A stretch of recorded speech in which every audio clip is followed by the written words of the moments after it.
In this modern era of business rivalry biopics, we've had a look at footwear with Air, gaming with Tetris, mobile communications with BlackBerry, and even spicy crisps with Flaming Hot. So it was only a matter of time before another rivalry had a spotlight shone on it, that of the cereal wars. And who better to shine that light but breakfast-obsessive stand-up comic himself, Jerry Seinfeld. With Unfrosted, he takes a look at the rivalry between Kellogg's and Post in the 60s, which led to the creation and the success of the Pop-Tart. Except he doesn't. Instead, he offers an extremely fictionalized look at the cereal war in what I can only assume was an attempt at comedic satire, but which fails to raise many smiles and certainly doesn't have any bite to it, as a good satire should. You see, Jerry Seinfeld just isn't as funny as he seemingly thinks he is.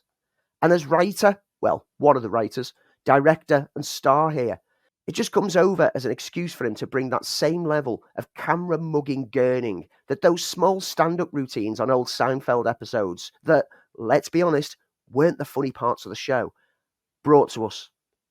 Indeed, pretty much every fan of Seinfeld will admit that it really did fall off a cliff in the years that Larry David wasn't involved, highlighting the true genius behind the scenes on that show.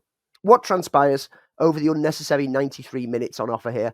There is perhaps a 10-minute comedy sketch idea within here, dragged out needlessly. It's just a barrage of small skits to let a wide range of celeb folk pop up and have a brief moment on screen.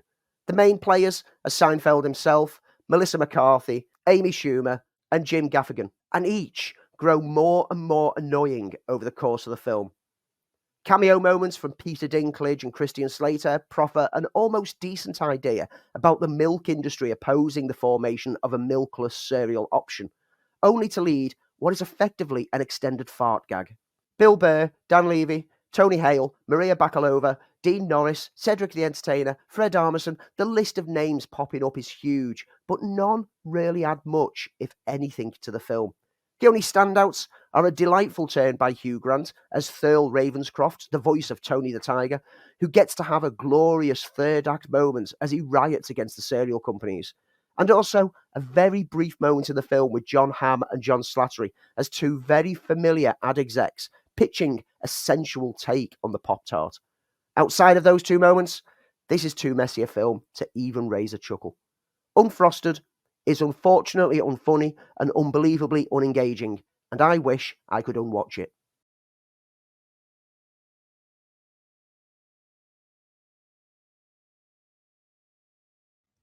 Planet of the Apes, the original series, was the first real sci-fi franchise. 5 original films. Started with Planet of the Apes, starring Charlton Heston. Finished with Battle for the Planet of the Apes, starring Roddy McDowall. Then there was a TV series. It all went quiet after that, with many mentions of a potential reboot. That happened with Tim Burton's ill-fated Planet of the Apes, which, you know what, I might go back and give another try. It's been a long time since I've seen it. That didn't fare too well, not only at the box office and with the critics. So the Apes laid low until we had the new trilogy, Rise, Dawn, and War for the Planet of the Apes. That trilogy has now led us into the new Planet of the Apes, the Kingdom of the Planet of the Apes. The story is a young ape, Noah, after his village is attacked and the apes of that village are captured and taken away, Noah goes on a quest to bring back his tribe. Along the journey, he meets a human, Freya, but there's more to her than meets the eye.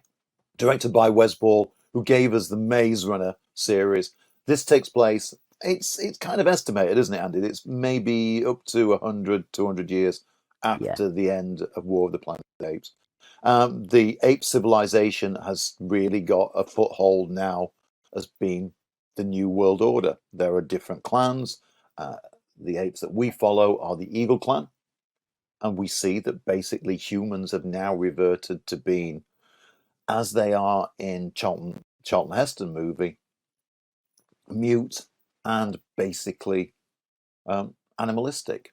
It's got an interesting approach in this film when it comes to the story, because it kind of plays on the whole idea that Caesar's death, which was so significant, and it even starts this film with Caesar's death, like his ceremony after, like as he's put to rest. But hundreds of years later, how all his teachings have been taken in different ways by different tribes. And it's a play on like how religion can get broken and fractured, as some people use it to justify their own aggressive natures, whilst others will use it for times of peace. So while you've got like Noah's clan, who are clearly taking Caesar's approach that humans should not be persecutors, we should pity them, we should help them, you've got the opposing ape clan who are seeing that mankind is a plague, and the apes should all combine forces to rise up and destroy the remaining mankind. And I loved that aspect.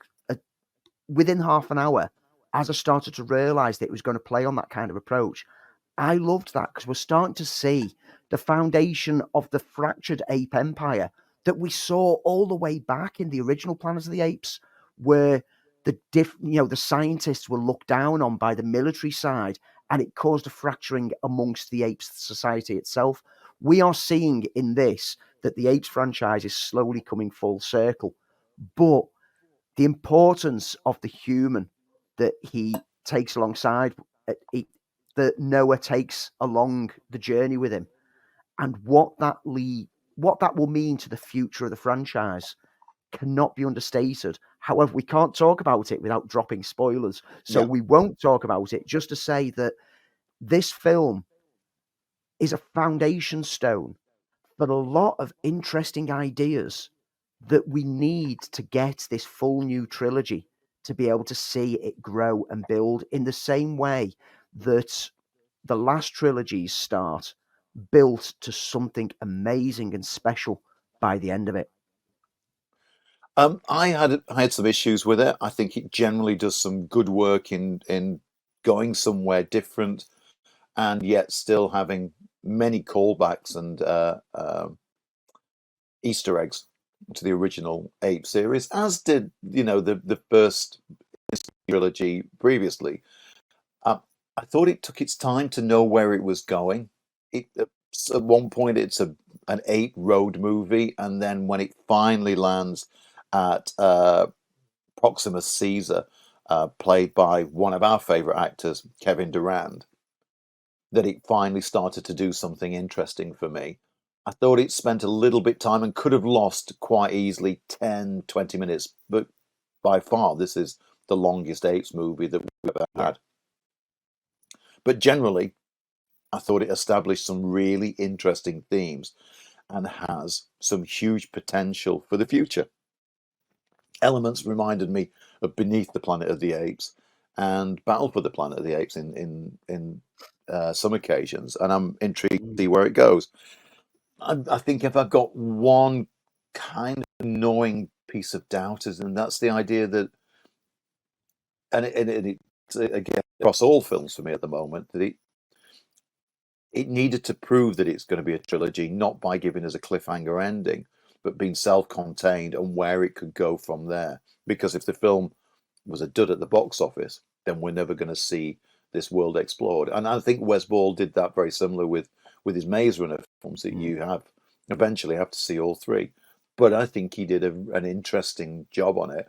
And I think Owen Teague did a great job jumping into the monkey skin of the great Andy Serkis and bringing us a fresh and different, more youthful character than we'd seen previously. Of course, for most of it, the effects work is awesome, especially the now photorealistic apes that we're seeing on screen.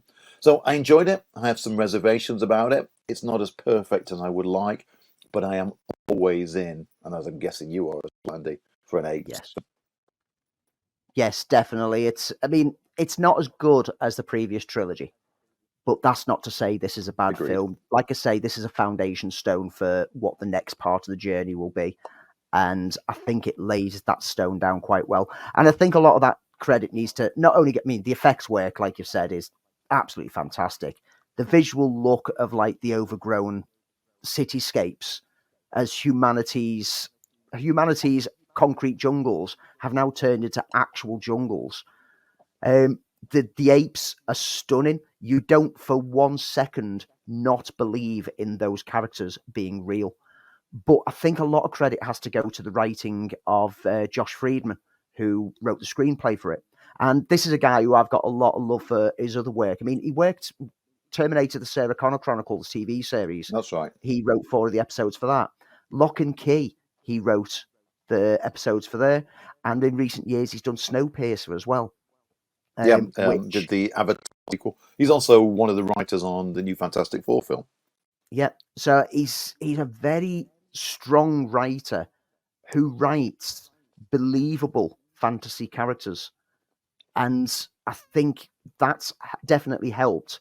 And Wes Ball has clearly got a good vision for how to present things on screen, even if it doesn't. I mean, I kind of agree that he could have done with a bit of trimming, but I was so caught up in it that I didn't mind the slower nature at the start because I was just amazed by the view of this world that he's presenting before us.